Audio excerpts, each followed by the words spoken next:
as well. No, not morning, evening. Bonus stream time. Bonus stream time. Right. We wanted to talk about Trigger's new anime, BNA.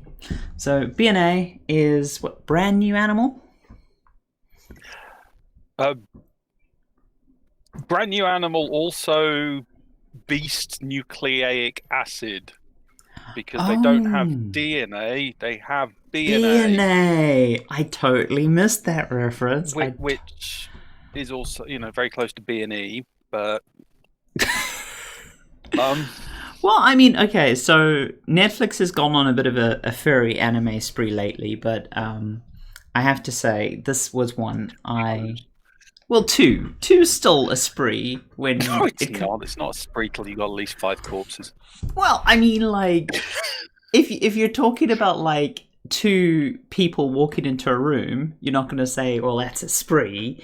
But if you got 2 clowns juggling fucking flaming dildos, then that kind of gets your attention, and you're like, well, okay, that's a repeat event. That's the start of a good party. Yes. Yeah. I mean, I think a lot of people steered clear of Beastars and BNA because they weren't into that genre necessarily. But they're both good animes, I feel. I think Beastars was definitely a furry genre piece. Which I think is why a certain number of people headed away from it. Whereas BNA is a lot more than that, which I think makes it a lot more accessible, and there's a lot of people getting hype about it that I wouldn't normally expect to watch that kind of style of show. But I think that's because it's moving beyond the cliches, because Beastars was quite a lot of cliche, very nicely packaged. I mean, it was beautifully animated, and it went in places that, I mean, I haven't watched many shows go into those places, but it actually made me feel uncomfortable in quite a few episodes, whereas BNA has been a sheer joy to watch. I definitely enjoyed BNA an awful lot more because I didn't get bored with it like I did with Beastars after a couple of episodes. Well, I mean, the thing I would rant to anyone about BNA, the entry ticket for me, which was an instant watch, is Studio Trigger. Okay. I mean, I haven't seen a single anime come out of Studio Trigger that I don't want to binge. It certainly looks very pretty. They're very good at that. But they also have a sense of pacing and interest. I mean, so the writer of this most notably did Kill la Kill. He was lead writer on that. But he's contributed to a bunch of other anime that I really enjoy, like Gurren Lagann. He was a writer on that as well. Yeah, and Kill la Kill definitely was a well crafted. I've never liked it as much as everyone else has gone crazy for, but that's because I just avoid the schoolgirl stuff. I have to say, it has spawned some of the most uncomfortable cosplays I have ever seen. Oh yeah, oh yeah. But as a show, I totally got why people liked it, and from my worldview, when I heard out that they were handling the Cyberpunk 2077 anime tie-in. Yeah, it's an OVA, I believe. Who knows? Yeah. At this point, it's slated for 2022, so it could be a blancmange by that point. When I heard they were in charge of it, I was not worried. I didn't have any panic. I just went, okay, they're very good at doing the thing, and they're going to do this the way the thing should be done, if you get what I mean. Yeah, no, I do. I'm as you say, I'm excited for it. I'm excited for their cyberpunk treatment. I really am, especially given how. So, the thing that I think of most with Studio Trigger, other than just really high quality animation and really frenetic stories, like their pacing is just. They don't screw around. Yeah, their pacing is just nice, so fast. Is their combat and just like their excessive use of smear frames. Like they just like bend and stretch everything, and they're one of the few studios that'll happily like make the camera go like GoPro style and like pull out, and yeah, it's a visual treat. Yeah, it's very good visuals. It's very exciting. It's nice to see someone properly pushing away from the traditional stuff and doing something a bit out of the box, whether it's because Netflix gave them a bit more money, or whether it's because that's their own style, or whether because they're just gunning for a more global market. I don't know, but it's nice to see. Yeah, I mean, And they're not the only people doing that kind of stuff, but they are definitely an exemplar of that approach. oh yeah, no, for sure. There are other studios doing amazing stuff around this. I just BNA like Studio Trigger is one of the ones that are, as I say, I'll always give everything they make a go. Just as you said that, I was curious if there was a budget out there for this, because I hadn't actually. What, for BNA? Yeah, I hadn't actually seen a budget. That's with Netflix, so I will be surprised if that's out there officially. That's true. So yeah. But yeah, no, I mean it's a well produced. It's a short anime. It's 12 episodes, but it's 12 episodes of this season. Do you think it'll get a second season? I would not be surprised. Okay. I mean, I haven't seen all the way through to the end, so I don't know the plot as well as you do. I mean, admittedly, if at the end everyone dies in a virulent black hole, then yeah, okay, pulling another episode out of it will be tricky. I mean, they could definitely do more episodes, but I felt like the 12 episode run was complete. But then I also felt that with the original run of Little Witch Academia. I think it's all down to what. I think a great amount of it's down to what Netflix decide. My understanding, my understanding is they put a fair chunk of money behind it. Well, I mean, their whole animation pushes the counter against Disney Plus, right? So that's one of the reasons we're getting treated to all of these wonderful animations that Netflix is funding. I don't know if it's necessarily a push against Disney Plus. I mean, obviously Disney Plus is going to have a large impact on them. I think it's more them realizing there's a large market to be tapped in, and if they can pick up the international licenses, which a lot of Japanese studios don't care about. Oh my god, insert why did we have to wait this long for the translation rant from every single weeb out there.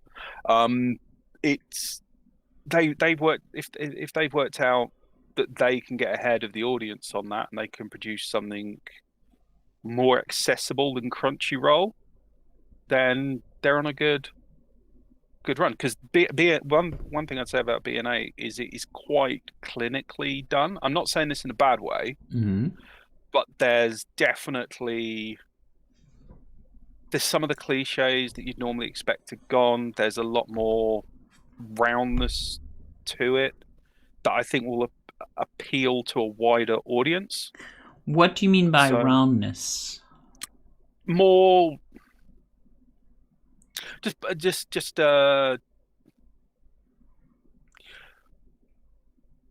it just feels more accessible to someone who isn't into anime. It feels like an animation show rather than the really anime for anime fans. I feel I feel like the anime for anime fans, other than just shows that are very much sort of produced for that purpose, is somewhat becoming less popular now, especially with the rise of all the Korean animation studios and such. It feels like we have a broader palette of animation coming out of not only Asia but also the West. I mean, a lot of the studios like DreamWorks, who did that wonderful Kipo, are using Korean animation studios or using talent from Asia, but it does feel like even a lot of the homegrown shows there are getting a bit more rounded. It doesn't feel as trope heavy as it does in the past. Yeah. It's the kind of it's got some of it, there's some of the cliches and there's some of the stuff that's a definite nod to it, but it just, I don't know, international, less fan focused. It's aimed at the audience rather than the fandom. Would be what I'm saying. I didn't sit down and instantly get weeb overkill vibes, which a lot of anime until Netflix really started throwing a lot of money into it was definitely how it felt, because that's what sold.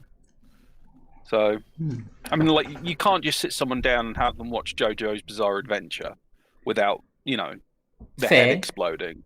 Yeah, I mean that's they lean into the lane quite heavily, but I mean, the show that actually in my brain when I think BNA, the show that immediately comes to my head is more animated X-Men. Like the setup and the tone and the storylines and just it feels, as a 30-something into animation, it feels really comfortable material. Yeah, it's definitely aimed for that. I wouldn't say it's comfortable in like necessarily a simplistic way, because you've got quite a number of threads going through it. Oh yeah, no, it's good watching. I think it's good. Yeah, it's good. It's good, solid watching. I think it is quite an allegory heavy, like the X-Men. I think that's a good shout, because it does seem to be quite allegory heavy. And I think it's definitely aimed at people trying to identify, making it so that people can just identify and find various of the characters totemic towards whatever crap they're going through at that point. I mean, that's an interesting word, totemic, because obviously I think you see those themes in any furry content a lot more, just because that's such a big theme in the furry community, I think, probably. But yeah, no, I think, yeah, it definitely leans into that. But yeah, I don't feel like it's constrained by it. I don't feel like it gets tropey, or it gets like some of the X-Men movies, for example, got like super into that lane of, oh my god, mutant rights. And even it's though not as blunt, yeah, it doesn't turn around and go, have you ever tried not to be a mutant?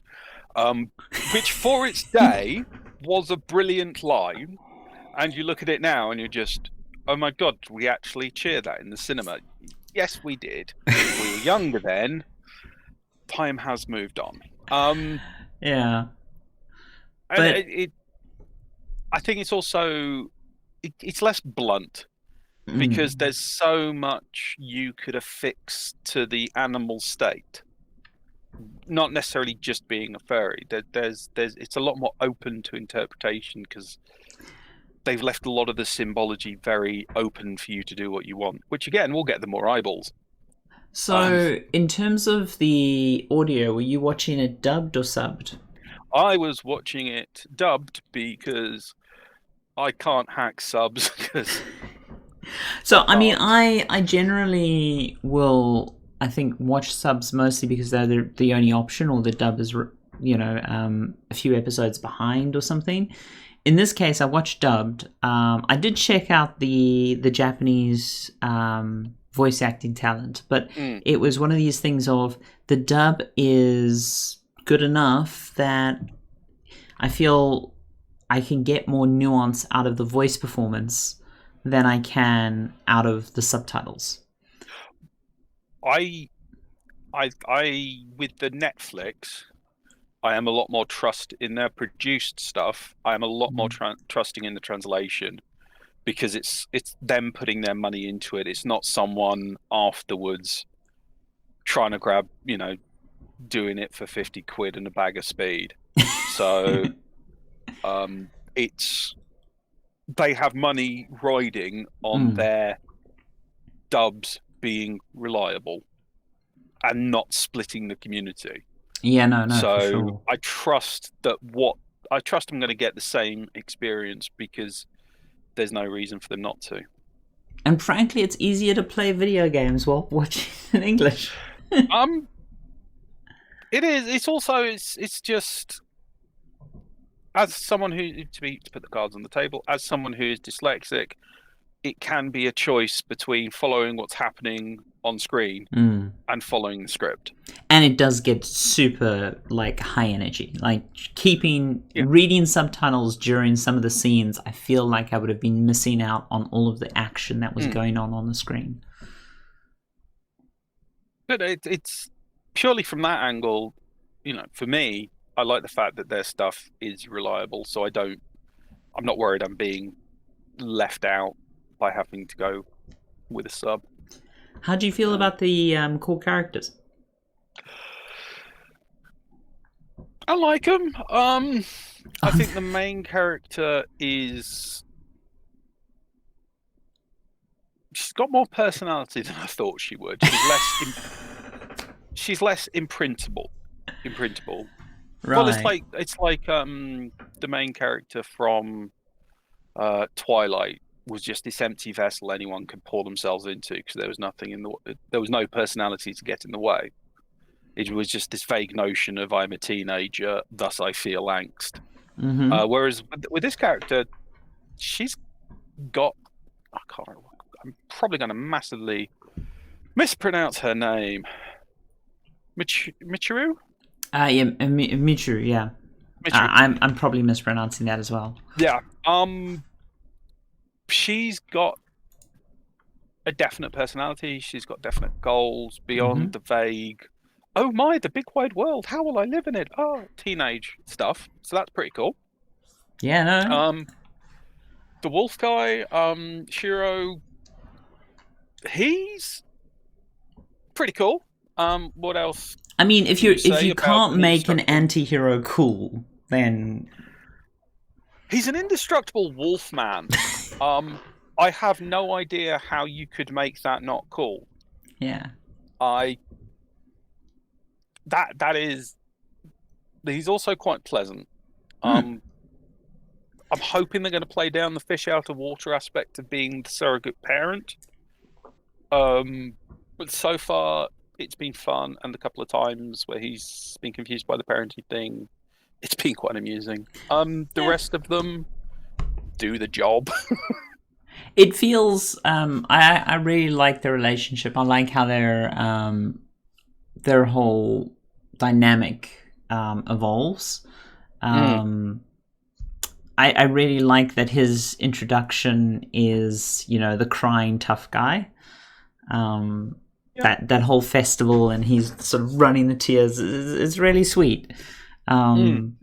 I do feel the show has a bit of a writing limitation in that the scent vision or whatever it is just so OP. It's like, well, how do they ever face any obstacles?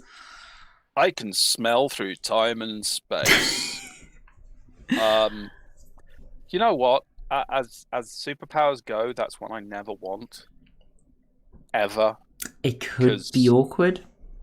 It would be terrible. It would be constantly awful. But yeah, it is a OP piece of nonsense. Yeah. That is. But then he's an indestructible wolfman. He's already an OP piece of nonsense. Why not give him? It doesn't feel smell through time and space. Yeah, it doesn't feel like it hampers the storytelling at any point. And no. I feel like in there, again, we're not going to talk about the final episodes, partly because Andy hasn't seen them, and partly because spoilers.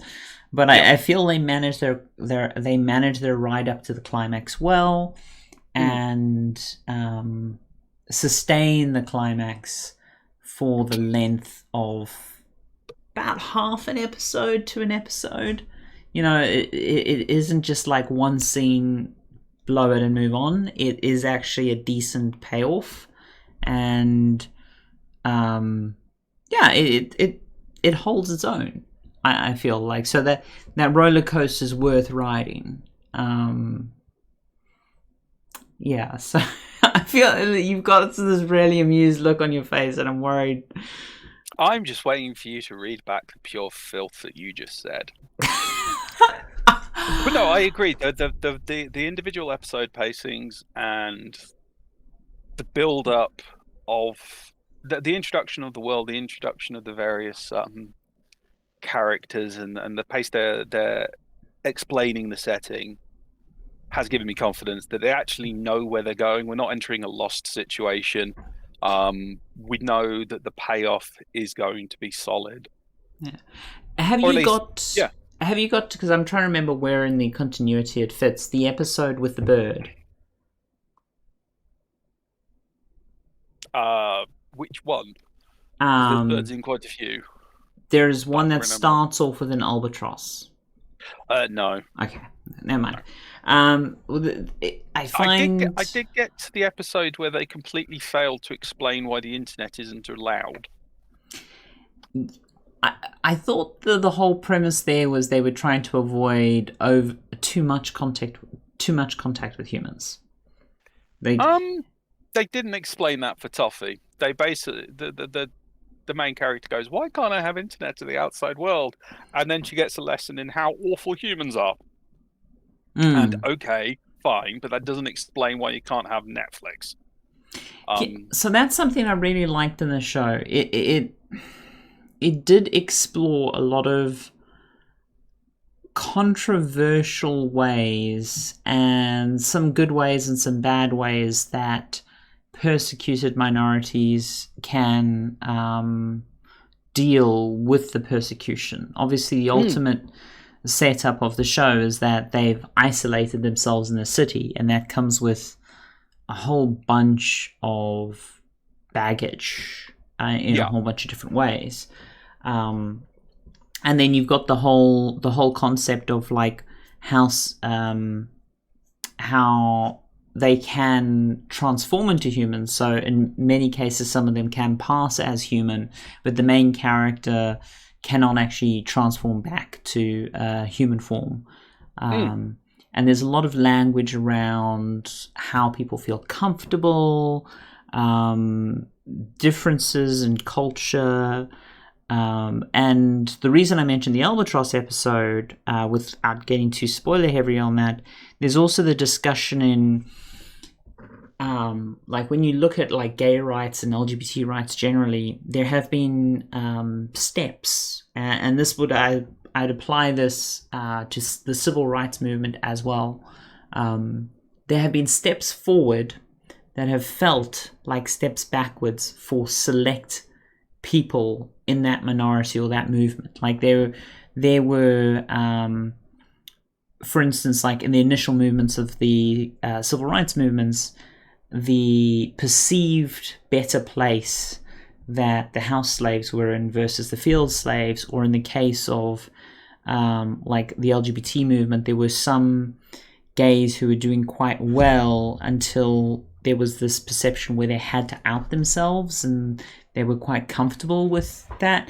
And there's a lot of these weirdnesses where, and I think it's not something we talk about enough, where forward momentum can sometimes feel uncomfortable for people who are in that persecuted minority because they had some point of privilege or some extra edge that the step forward has erased. Or they just knew where they stood. I mean, change is inherently disruptive. And if you've just got your head around living in a certain manner and you've got nailed down how to survive in the world as it is, if it suddenly all changes, there is a natural, what, wait, no, pause, as people, because change is scary, no matter how away you go. You know, that is a truth that you don't even have to be in a great position within that community. Just, you know, the number of people who go from who get given a house when they're homeless and can't hack it because they're just totally not they know how to live on the street, they don't know how to live in a house, and you think it's the most simple, straightforward thing. And that advantage, them being given that privilege, can break them. So yeah, I mean, I don't it's think an interesting conversation that people don't have. Yeah, I don't think BNA does it the level of justice that it potentially could be done. Like, it's a really tough topic, and obviously there's a lot of cultural baggage and such. But I think the theme being explored in BNA works really well for a couple of reasons. First of all, the beast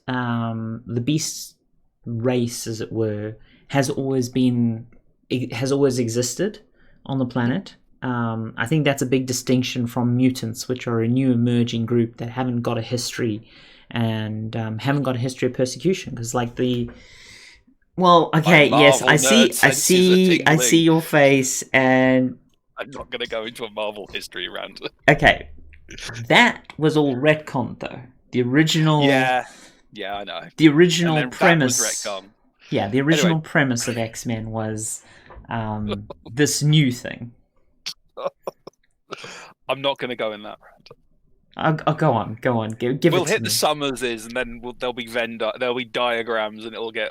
Okay, yeah, but I mean, carry on with you have to get more than 200 comics into X-Men before you hit that. Carry on. I'm genuinely trying to think now. Oh god. I mean, the Scott Summers situation starts getting confusing around about issue 250 when he starts dating the essentially a clone of his girlfriend of Jane Grey. I remember that now. Yeah. And then they kind of have a son, and the son gets sent into the future. I think that's about issues 50, 60 of X Factor, which is a different comics. That'll be around about the 270s to 280s after the Mirror Island incident. And then the only thing is that we then find out that son was actually Cable, who's been in the comic for the previous 3 years.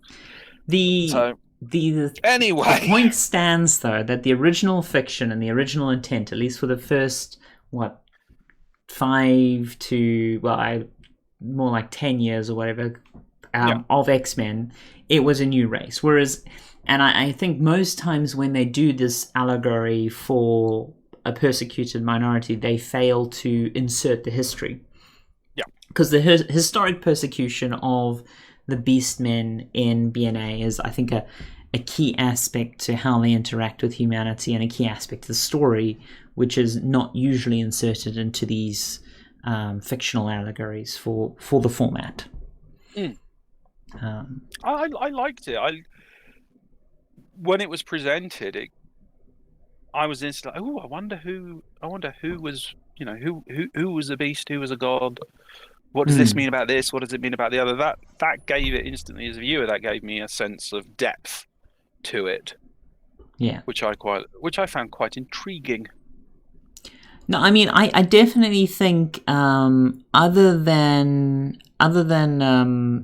Ascendance of a Bookworm, which is just got my heart and is my number one spot for the year for sure, if not the decade, and Kipo, which season 2 of Kipo wasn't as strong as season 1 for me, but season 2 was still just a joyous romp. Those have been my highlights of animation for the year. But BNA is a firm third for me. Like, I would recommend it without hesitation to anyone. And because it's on Netflix, it's very easy to recommend. There's no region locking, or there's no weirdness and simulcast and the dub being in a different place to the sub, and and it's from an established studio, and I frankly hope it doesn't get a second season. I mean, there's definitely more they could do with it, but I like having a 12-episode thing I can recommend to someone. That's a solid endorsement. If you don't know, that's it. That's good. That is excellent. No. Well, it's really hard when you want to recommend something and it's like 50, 60 episodes. Oh, God. Yeah. Like Naruto. Oh, my God. One thing I want to say, you said that the show wasn't getting into the issue of change within oppressed groups as much as it should do. It does get into it. But you didn't. You said it wasn't investigated as much as it could be. Yeah, I think I don't think that's BNA's job. Yeah, I think because BNA is bringing up a lot of ideas, and it's doing it on a kind of surface level, right? I wouldn't say skimming over. Surface is unfair. Skimming over is unfair, but it's planting the seeds of these conflicts and these ideas that we haven't really seen done elsewhere. And I don't think BNA is the right vehicle to go into those in any proper depth. But I do think the fact that it's presented them and put them in as plot hooks, I think that is good enough, because that means someone else can then pick up that ball and run with it. So I don't like the idea that it's underdeveloped. I just like the idea that it's presented a load of things as an intro, and they're now there, and they've gone, look, you can do a show that covers this stuff, so someone could do a show that goes into even more depth. So I think that's pretty cool. That would be good. That would be good. Anything else that you think you want to cover on this particular show? On that show, the fact that I'm actively watching it when it is a furry teenager self-discovery show says a lot, because that normally makes me run away. I mean, I've watched the first episode because Laura put it on, and I was watching it out the corner of my eye whilst playing on my phone, and I suddenly realised I was paying attention. And I watched the second and third, and I was like, oh, I want to pay attention to more of this. So yeah, that's pretty impressive for a crusty. Yeah, no. I mean, it's, as I say. So Bella, the show is BNA on Netflix. It's an animated show from Studio Trigger we've just been speaking about for the last half an hour. And I think we're wrapping up with a strong recommendation for it. I think my summation for the show and my takeaway for the show is, I'd say it's 12 episodes. It's cracking good animation, and it's a pleasant watch. There's... I would not say it's going to shake your world. I would not say it's in my top 5 of all time animated shows. It's comfortably up there, but I would recommend it without hesitation. And don't be put off by the furry characters. It's not a furry show. It would appeal, I think, to the demographic, but I think, as we've said, it's a quite a rounded show. If you want something with violence and gore, then check out Dora Hedoro, because that's also brilliant. Oh, and it's got a man with a crocodile head who keeps on eating people. I need to finish that, and we so need to talk about it, because I had it on the TV. I had it on the TV for like the 4th episode, and Ducky was like, I can't watch this. So I need to sit down and finish it.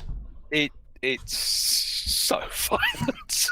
I want to finish it, and I want to talk to you about it, because it's so weird and wonderful, and it's brilliant. I just hit the episode with the corpses hanging from the ceilings and the flies buzzing, and I just thought to myself, who's DJing this, and is it Andy? So yeah, we're wrapping up. I think we are wrapping up.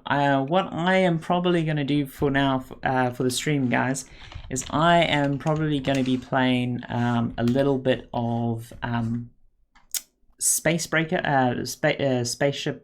Heartbreaker, Brains, Words.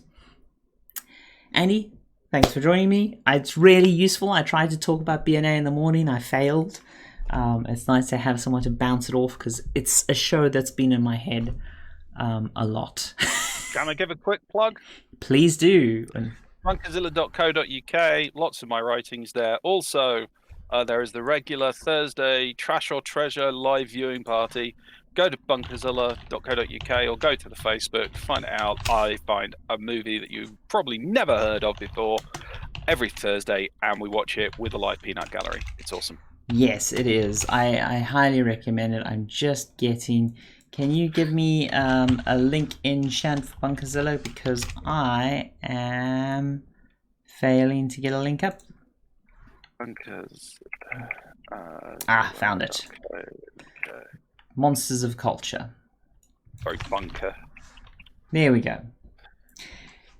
Brilliant. Stop the recording now.